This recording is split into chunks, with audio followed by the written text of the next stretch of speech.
we're here to discuss what happens after a bulk annuity transaction.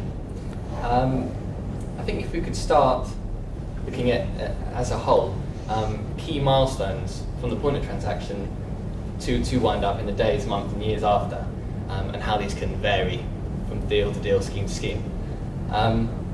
We all go through in turn, just relate our own experiences, and we can start with you.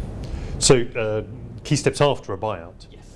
Well, bottle of champagne, that's the first milestone to deal with, because you've just managed to negotiate away a large chunk of your liabilities, a large chunk of your risk. So a period of celebration is always a good idea.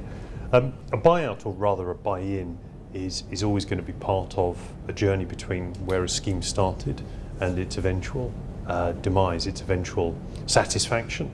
So it is just one of a number of steps that you're going to be taking in order to get rid of your liabilities in a legitimate and secure way. So you have a period of reflection, you have a period of celebration certainly, but then you just get on with the day job. And there are lots of other things to do afterwards. Such as? Well, you've got to get rid of the next set of liabilities and start thinking about how you're going to be doing that. So you just start the process again, really. Assuming you've only bought out a small element of your total liabilities, you've been left with a large chunk of liabilities, so you have to work out what to do with all of those liabilities. And that could be another buyout somewhere down the line, could be a longevity swap, could be a different investment strategy.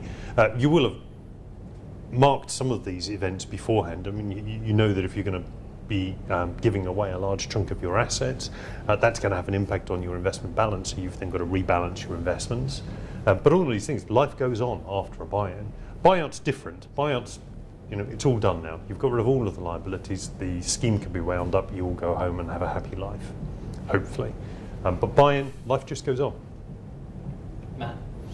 Yeah, I agree. It's a buyout or a buy-in. Particularly a buy-in is part of a broader strategy. I guess when you get to the final buy-in and then running on to the buyout and winding up the scheme, it depends on really how quickly you've got to the opportunity to buy in. So you might find that actually the data you've got underlying that buy-in policy isn't quite what you might have hoped for, because one of the key things is actually, if you've got the opportunity to buy in and that's part of your strategy, then you should very much do that and not wait for things like data cleaning exercises to be finished, because the volatility you're running on the asset to annuity pricing mismatch is far greater than anything you're going to find in any sort of wind up data cleaning exercises, etc. So you might find yourself that yes, the champagne is long since flat now, and the scheme's not quite wound up, and actually you've got a bit of work to do on the data cleaning, and maybe you might have some of those jolly old GMPs to reconcile the people at NISB, and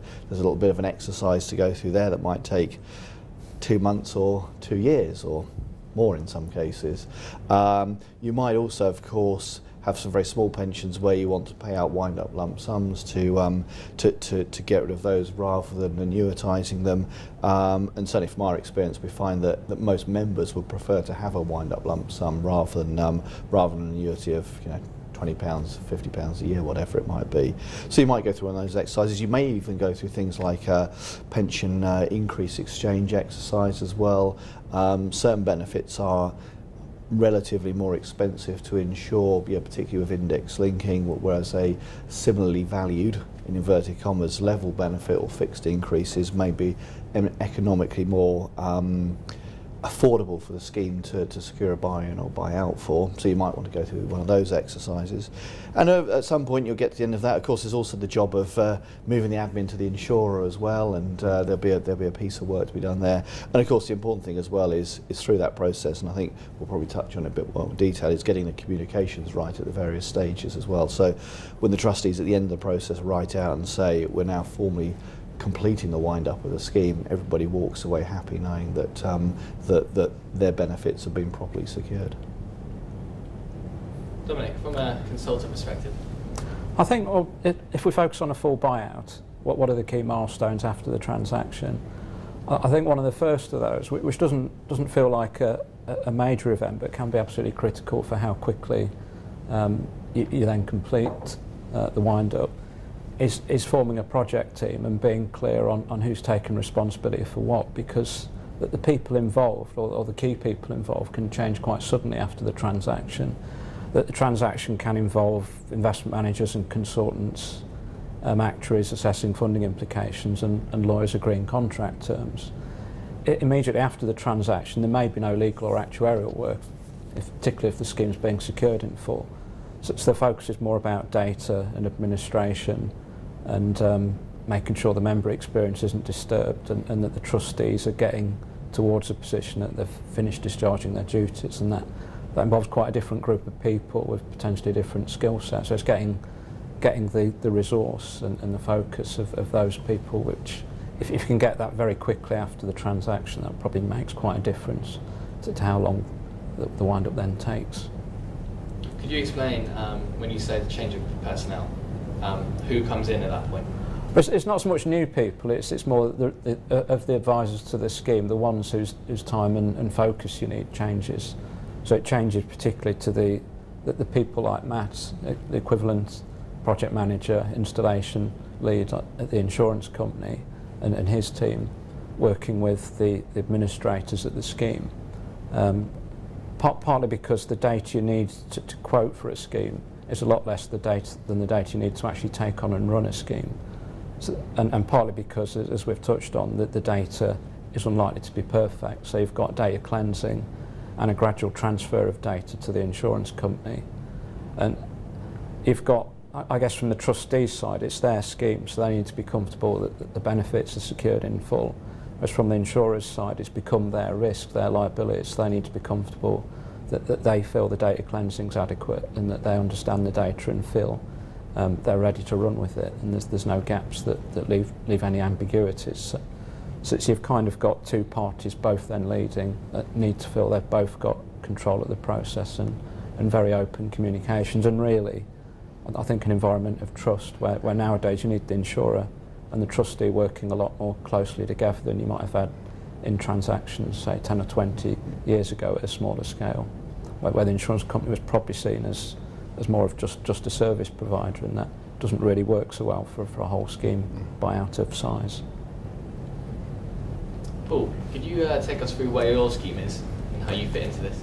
Yes, we reached a stage in early 2010 where we had a substantial number of pensioners and not very long-standing and not very many pensioners coming up in the near future.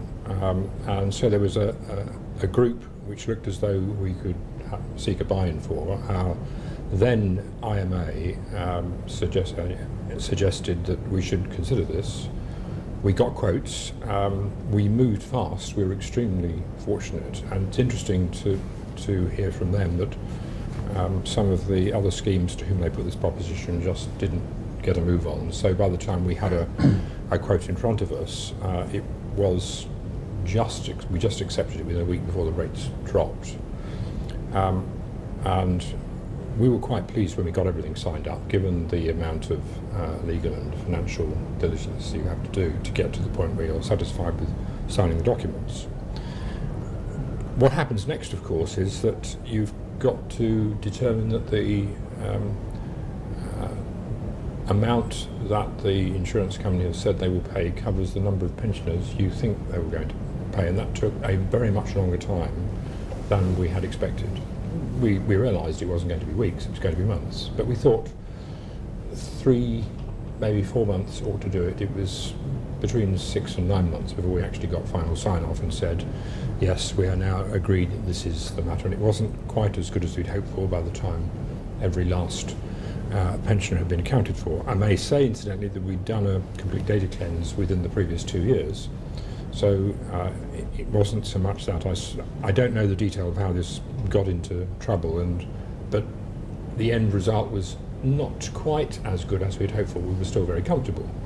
At that stage, of course, we're looking then at an investment strategy which is different in the sense that suddenly an enormous number of your liabilities, which are still there in the accounts, you don't have to worry about, but you can take account of them in terms of your investment management. So we're very heavily into equities now with some swaps to make sure that we can do our best for the remaining pensioners.